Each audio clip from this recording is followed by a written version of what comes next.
నిర్మాణంలో ఉన్న వైఎస్ఆర్సీపీ కేంద్ర కార్యాలయాన్ని కూల్చడంపై ఆళ్లగడ్డ మాజీ ఎమ్మెల్యే గంగుల విజేంద్రారెడ్డి ఆగ్రహం వ్యక్తం చేశారు. అధికారంలోకి వచ్చిన అనతి కాలంలోనే టీడీపీ విధ్వంసానికి తెరలేపిందని మండిపడ్డారు. చేతనైతే ప్రజలకు మంచి చేయాలి కానీ కూల్చివేతలు సరికాదని ఆయన హితవు పలికారు. విజయవాడలోని వైఎస్ఆర్సీపీ కేంద్ర కార్యాలయం ఏదైతే కట్టడం స్థాయిలో ఉందో దాన్ని కూల్చివేయడం జరిగింది. ఇది చాలా దుర్మార్గమైన పరిస్థితి.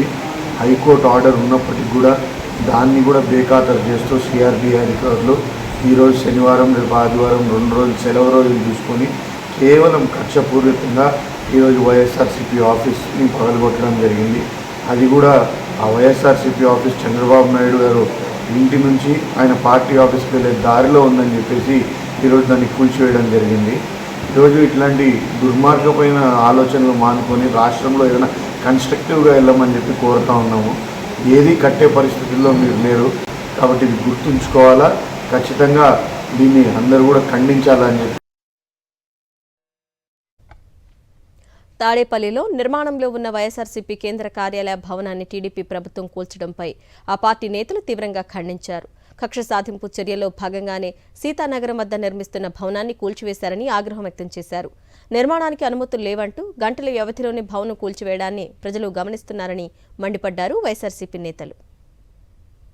వైఎస్ఆర్ కాంగ్రెస్ పార్టీ కేంద్ర కార్యాలయాన్ని కోల్దీయటం అనేది మరి ఈ తెలుగుదేశం వారు చేసినటువంటి తప్పేంటి? తప్పు కదా. మరి ఆ రోజున చంద్రబాబు ప్రజావేదికను కోల్దేస్తేనేమో తప్పు అన్నారు. మరి అదే తప్పుని తెలుగుదేశం ప్రభుత్వం వాళ్ళు ఎందుకు చేస్తున్నట్టు చంద్రబాబు కక్షపూరితమైనటువంటి నిర్ణయాలు చేశారు కదా.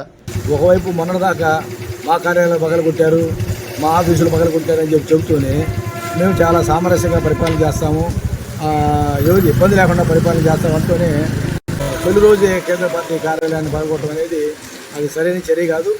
అది అటువంటి చర్యలు ప్రజా వ్యతిరేక కార్యక్రమాలుగా ఉంటాయి. కూటమి అధికారంలోకి వచ్చిన కాడి నుంచి వైఎస్ఆర్సీపీ మీద దాడులు కానీ వాళ్ళు ఇల్లు కూర్చేయటం కానీ ఇలాంటిటువంటి సందర్భాలు జరిగినాయి. వైఎస్ఆర్సీపీ యువజన శ్రామిక రైతు కాంగ్రెస్ పార్టీ యొక్క ప్రధాన కార్యాలయాన్ని, రాష్ట్ర కార్యాలయాన్ని కూల్చడం అనేది దేనికి సంకేతంగా మీరు చెప్పాలనుకున్నారో మాకు తెలియపరచాలా. ఈరోజు జనం మీకు 164 సీట్లతో కూటమికి మీకు ఇస్తే, ఈరోజు మ్యాండేట్ ఇస్తే, ఈరోజు మీరు దాన్ని ఏ విధంగా వాడుకుంటున్నారు? మీరు మాటలు చెప్పేది ఒకటి, చేతలు చేసేది ఒకటి. గౌరవ న్యాయస్థానం తాడేపల్లిలోని పార్టీ ఆఫీసుని పడగొట్టద్దు, పార్టీకి విరుద్ధంగా అది చేయొద్దని చెప్పేసి కోర్టు ఇచ్చినా కూడా కోర్టు సమన్లు కూడా దొంగలో తొక్కి ఇప్పుడున్నటువంటి గవర్నమెంటు తాడేపల్లిలో ఉన్న పార్టీ ఆఫీసుని కూర్చారంటే మీరు అర్థం చేసుకోండి. కూల్చివేతలకు తాము వ్యతిరేకమన్నారు సిపిఐ జాతీయ కార్యదర్శి నారాయణ. పార్టీ ఆఫీస్ కూల్చివేతలు సరికాదని హితవు పలికారు. కక్ష సాధింపు చర్యలకు పాల్పడొద్దని చెప్పారు. ప్రభుత్వం చట్టపరంగానే వ్యవహరించాలి కానీ చట్టాన్ని చేతుల్లోకి తీసుకోవటం కరెక్ట్ కాదన్నారు సిపిఐ జాతీయ కార్యదర్శి నారాయణ. ఇప్పుడు పార్టీ ఆఫీస్ కూలగొట్టాలంటున్నారు, మరి చట్టబద్ధంగా చర్యలు తీసుకున్నారో లేదు తెలియదు నాకు. ఏదైనా పొలిటికల్ పార్టీ ఆఫీస్ కట్టుకోవడం తప్పేం లేదు. అయితే చట్టబద్ధంగా గవర్నమెంట్ నుంచి ఏమొచ్చింది ఏంటనేది చూసుకోవాలి. అట్లా లేకుండా పరిశీలించుకోవచ్చు. రాజకీయ పార్టీ పరిమితమైన పద్ధతిలో ఎక్కడ కార్యాలు పెట్టుకున్నా మనకి అభ్యంతరం ఉండక్కర్లేదు. కాంట్రవర్సీ ఉంటే ఆ కాంట్రవర్సీ తెలుసుకోవచ్చు.